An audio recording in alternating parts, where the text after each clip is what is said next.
大家好啊！我係海南雞王啊，歡迎大家咧翻到嚟我嘅 YouTube channel。今日咧我嚟到荃灣啊，比預定時間咧遲咗少少，係咪好意外？係咪好驚喜？海南雞王竟然會嚟荃灣。其實呢個荃灣之旅呢，早喺復活節假期嗰段時間我已經想嚟㗎啦。咁但係因為我又驚呢，假期嘅時候荃灣會好多人啊。咁本身唔使點排隊嘅鋪頭，全部會變晒要排隊呢，咁就有啲惹氣。咁所以呢，最後呢都係決定呢，就假期後呢，揀翻個平日呢，先至嚟呢度呢，就試下。咁我而家咧就要過翻去對面馬路先。咁其實頭先可能我上天橋咧就會近啲。咁啊，始終冇辦法啦，唔係好熟路都可以周圍盲摸摸啊。本身我預個行程咧就預早少少嘅，而家咧大約遲咗半個鐘左右。咁啊，接近食飯時間咧，咁可能條街道啊或者啲餐廳可能都會比較多人。而家驟眼睇咧，街上邊咧人流都已經唔少㗎啦。好啦，咁啊過咗馬路咧，咁今日咧第一間要幫襯嘅餐廳咧就係呢一間榮安小食啊。咁 OpenRice 就話佢開11點，咁啊而家時間咧11:09左右啦。咁啊真係一間名副其實嘅小店嚟嘅，食車仔麵都幾抵食下。哇！入邊已經好多人，唔知有冇得食啦。咁啊唔理啊，行咗埋先。呢度嘅價錢咧一啲都唔貴啊，指定動作咧麵底嗌油麵。要呢個豬腸、牛筋同埋冬菇，因為之後仲會去食嘢嘅關係咧，所以今次就唔嗌咁多個餸啦。雖然咧佢真係好平，而今次咧我冇嗌到豬紅，唔知道會唔會係我嘅損失呢？今次就嗌咗3個餸啦，咁啊連埋油麵底咧夾埋咧都係34蚊啫，就當係食一個早餐啦。雖然我嚟到嘅時候咧就已經差唔多係12點㗎啦。咁佢咧喺出餐位咧就有2兜醬，一兜辣醬我就冇落啦。咁另外一兜就係滷水。咁我自己就比較中意有滷水汁嘅。咁啊唔知係興奮得滯咧，落嗰2匙羹咧，落咗落個湯底之後咧，就覺得鹹咗啲啊。可能佢本身個湯底冇咁鹹嘅，咁啊感覺咧有啲似係豉油湯底嘅味道啊。之後咧都要飲翻多啲水。嗱，今次咧我就主要嗌咗3個餸啦。咁啊一個咧就係牛筋啊。另外一個咧就係豬腸，而家豬腸咧成為咗我嘅穩膽㗎啦。咁近期成為我嘅新寵咧就係冬菇啊。咁我都唔知幾時開始咧就嗌餸咧就會嗌冬菇。咁啊反為豬紅今次就冇叫到，但係麵咧我一定係嗌油麵底㗎啦。成碗飯咧睇落唔算話好大碗嘅啫。咁豬腸咧佢咧就比較腍一啲嘅。而且睇落咧係有少少散開啊，咁啊估計咧就係佢燜咧就應該燜咗好耐，令到佢咧就已經係腍晒嗰一種啊，咁就冇乜嚼口啦咁樣。咁可能咧就因為情意結嘅關係啦，我始終都係覺得咧旺角嗰個風味車仔麵嗰個豬腸咧暫時食過係最好食嘅。咁呢一度咧就稍稍比下去。另外咧就係牛筋啊，咁喺呢一度咧碎上嘅，所以我冇辦法知道咧佢個牛筋咧係俾咗幾多我。咁但係佢個質感咧就有一啲咧係幾有嚼頭嘅喎，咁啊有一啲咧就比較腍身一啲嘅。整體嘅味道咧，我覺得係可以嘅。咁而價錢方面，佢同豬腸一樣咧，都係10蚊一份嘅。仲有一個餸咧，我就揀咗冬菇啦。咁啊呢度咧就係7蚊一份嘅，都一啲都唔貴㗎啦。咁上次我喺紅磡咧嗰個文康小食嗰度咧就食過嗰個冬菇，就非常厚切係 MVP 啦。估唔到今次呢度嗰個冬菇咧，同樣咧都係好入味，而且咧佢都幾厚切嘅喎。而且嗰個菇香咧都幾突出下嘅，尤其是當我飲啖湯嘅時候咧，就更加體現到呢樣嘢。咁啊油麵咧都係7蚊一份，所以咁多個餸加埋就係34蚊啦。咁佢份量都係正正常常啦，個碗唔算話好大啦。咁但係嗰個質地咧係淥得幾唔錯嘅，咁啊唔會話過腍，亦都唔會話好硬啊。咁亦都唔會話咧淡茂茂冇味啊嗰種啊。整體嚟講係一個咧正正常常嘅油麵啦。唔知道今次呢一間榮安小食啊，係咪都好受附近嘅街坊歡迎啊？因為喺我短短食嗰15分鐘入邊咧，我都留意到咧有好多咧嚟買外賣啊。咁有啲啊買剩餸啊，有啲嘢買幾碗啊，咁啊每碗都揀唔少嘅餸啊，咁樣樣。咁因為佢嗰個價錢都唔算話好貴啦。咁留意到咧，好多朋友咧都係有揀雞翼嘅。咁唔知道佢呢度嗰個雞翼係咪特別出名啦？坦白講，鋪嘅環境咧就真係好細間，就算你想堂食咧，都未必有呢個機會啊！今日咧都有少少好彩。咁啊，今次咧揀咗幾個餸入邊咧，我覺得最好咧都係冬菇，因為咧個菇香咧都真係幾唔錯。咁啊，豬腸同埋牛筋唔係話唔好，但係豬腸我嫌佢腍得滯，同埋牛筋咧，因為佢係碎上咧，咁我覺得咧就爭咗少少口感。但係整體嚟講咧，34蚊咧，我覺得都相當抵食。啱啱咧就食完呢間榮安小食啊，真係名副其實嘅超級小店。咁啊，好彩咧，就有個面壁思過位咧，就可以俾我反省下自己咧。咁啊，坐喺度食完咧，前後唔夠15分鐘。咁啊，真係有時食嘢咧就一陣陣嘅。我起身走嘅時候咧，全場嘅客都起身走喎，唔知點解變咗間鋪咧。嗰陣時係冇人食，但係轉個頭5分鐘後去咧，又見翻咧好多人啊！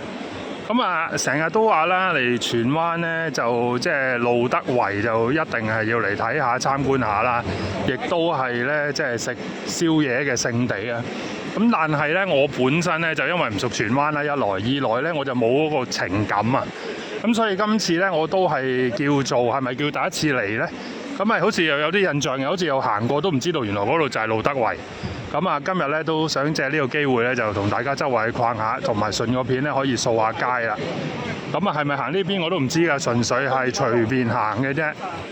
咁啊，有龍津啦，咁啊亦都有即係唐記包點，近期唔知點解好紅啦。咁呢邊咧就係一啲嘅手搖嘢飲店啦。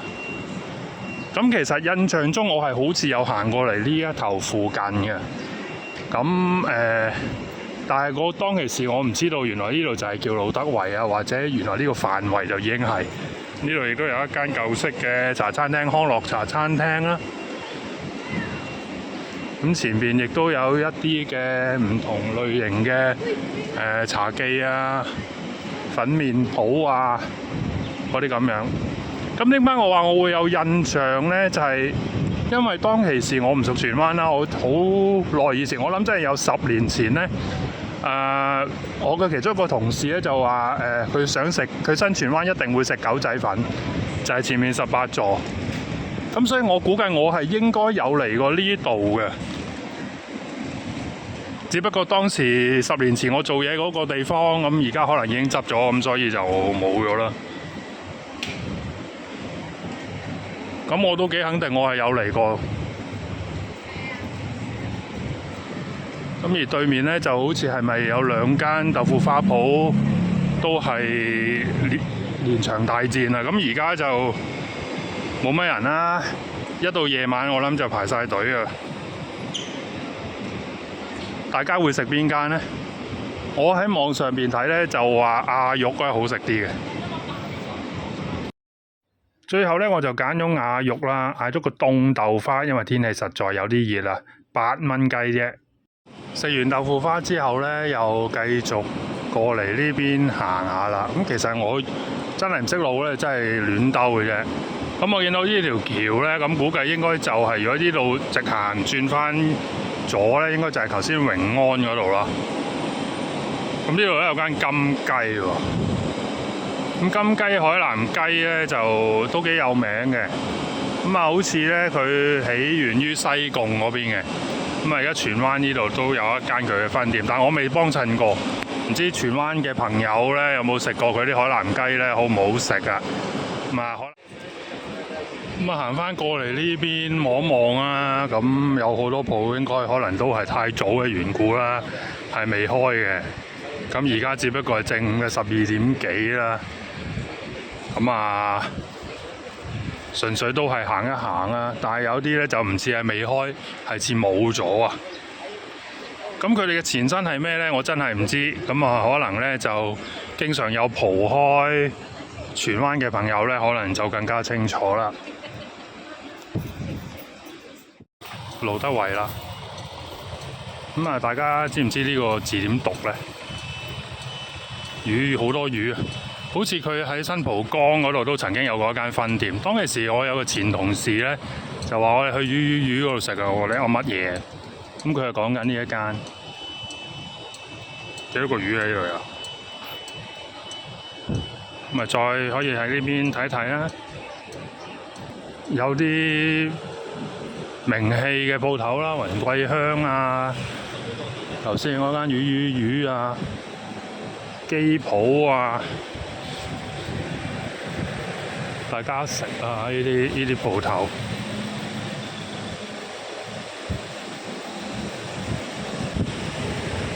呢度有一啲小店啦，傑克漢堡好熟喎，傑克漢堡咧好似西營盤都有喎，我好似都有幫襯過喎，喺屈地街嗰度又係好細間鋪頭嘅啫。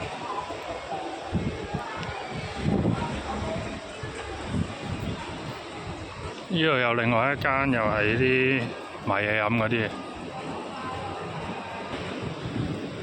咁啊喺外圍兜咗個圈，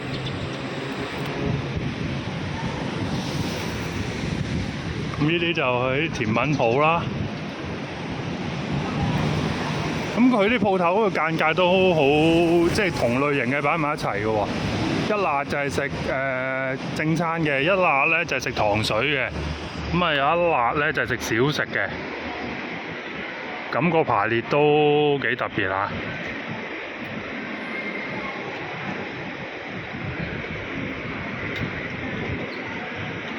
咁又兜翻嚟呢一度啦，呢度咧就係頭先食豆腐花嗰度啦，咁啊18座啊呢度啊。咁呢度有一間名揚車仔麵啊。如果大家要食車仔麵嘅話，會食佢定係食榮安呢？都可以喺下邊留言區同我 share 下。而大家又有冇食過隔離呢間康樂茶餐廳呢？一頭小食嚟計，咁啊龍津好多分店啊。咁聞説咧話呢一間棟篤食咧，咁都幾唔錯嘅。但係佢唔係執咗，佢係話內部裝修。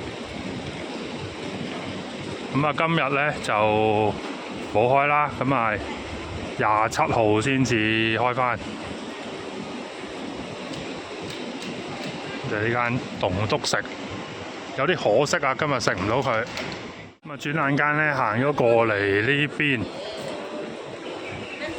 咁呢度都同樣又係有好多唔同類型嘅嘢食嘅。